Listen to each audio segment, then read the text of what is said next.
I love your red dress. Thank you. See, that guy there, let me gossip a little bit about him. He is the 2024 winner of the Google Gemini AI competition. Wow. Under the best use of Firebase category. Do you even know what Firebase category is? I don't know. Can you tell? We're going to find out together. I tell you. Maybe he'll tell us. And he was the best out of 119 participating countries and the only African present there. Wow. From which country? Cameroon. Cameroon. Wow, that is excellent. So we are so proud of him this morning.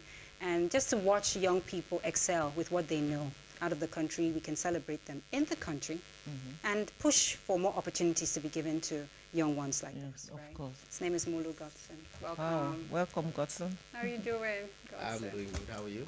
I'm doing great. So Alice and I were just trying to figure out what Firebase category is in the first place. So please just present your project, the winning one. So Firebase is a Google product, and we say it's a backend as a service.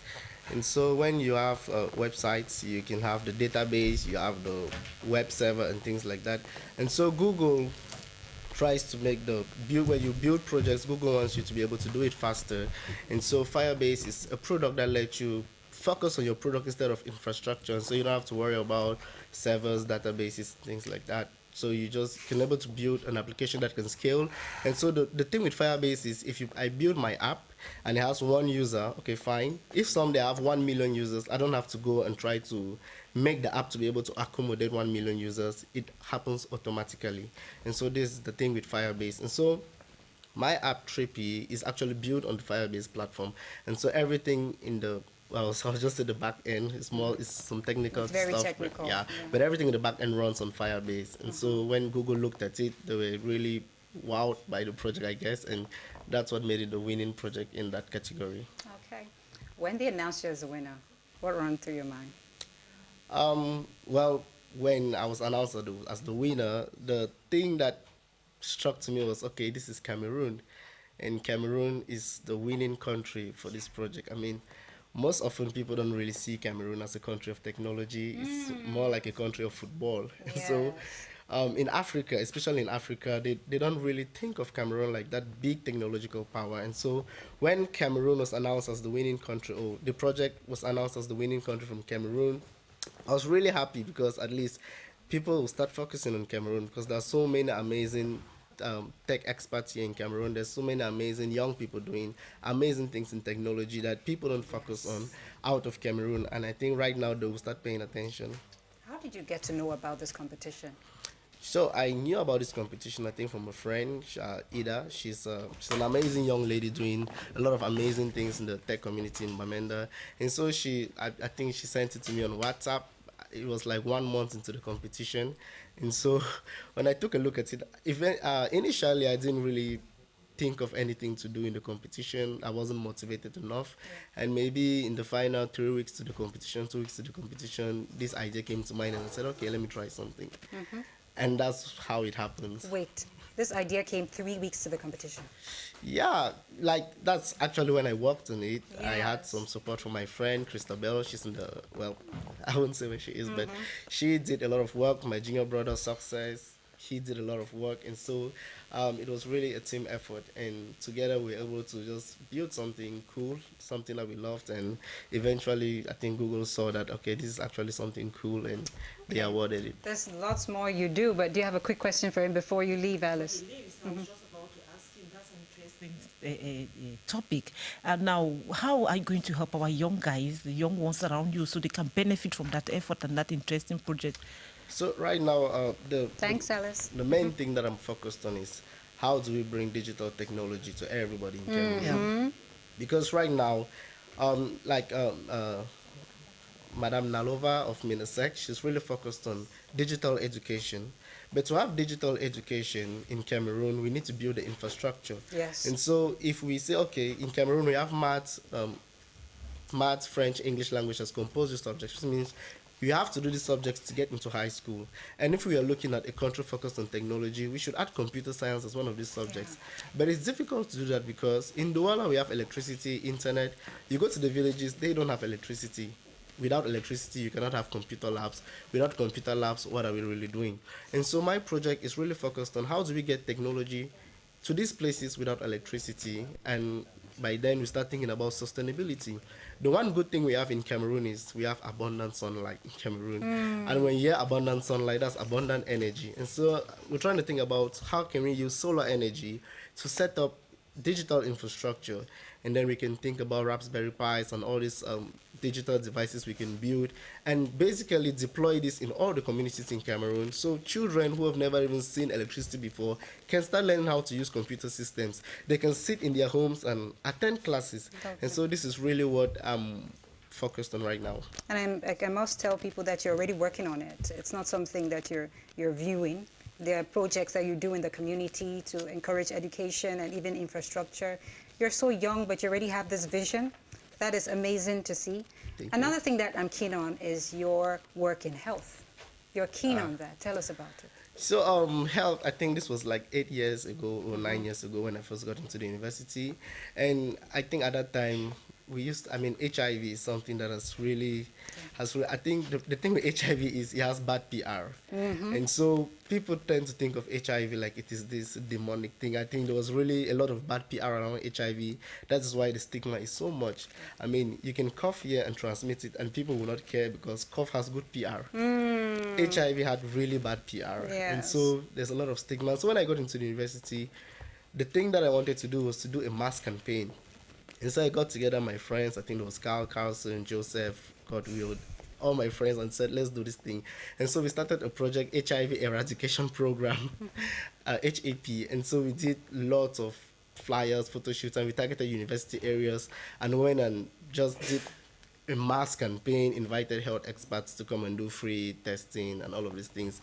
And so that was really my focus in health. And I'm really happy the project was a success at that time, And hopefully someday we can be able to accept patients with HIV and not stigmatize them in some way. Absolutely. You know why I'm asking this is timely. We're going to be talking a lot about AIDS on the 1st of December.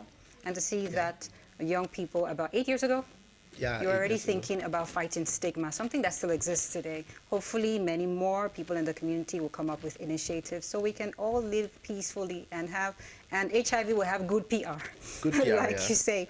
But you're not a stranger to winning. In 2022, you were the national winner of the MTN Momo Hackathon. What was the winning project? So in 2022, when I won the Momo Hackathon, was for Mia. Mia means thank you, by the way. So Mia is a crowdfunding platform. It works like GoFundMe. And so at the time, I was thinking like, we have so many communities, so many organizations in Cameroon.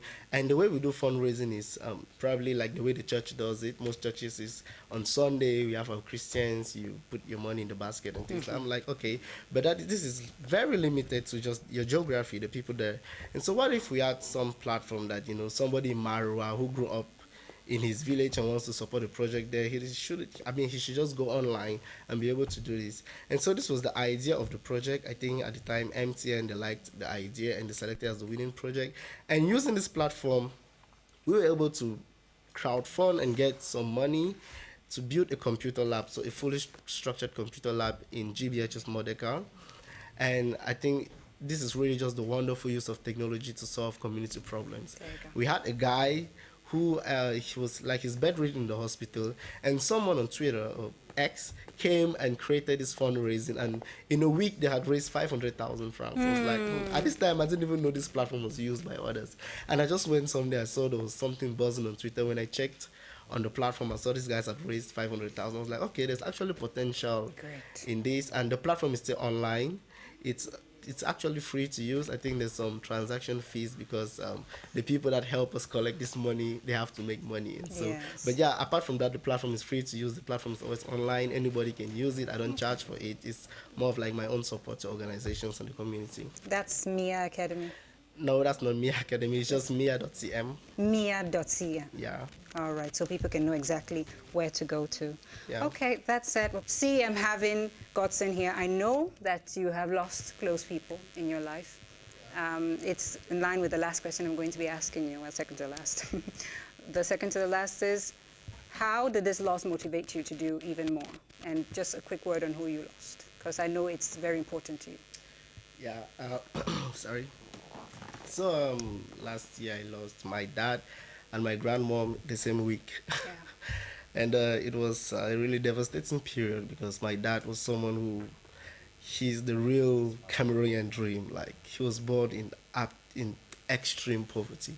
And so he grew up in extreme poverty, and he was the only male with 8 sisters. And this was at a time when education had no place in families. Like, if you're a man, do some farming, get married, have some kids. And so my dad, like, sent himself to school, from there to the university, and eventually became a teacher and grew.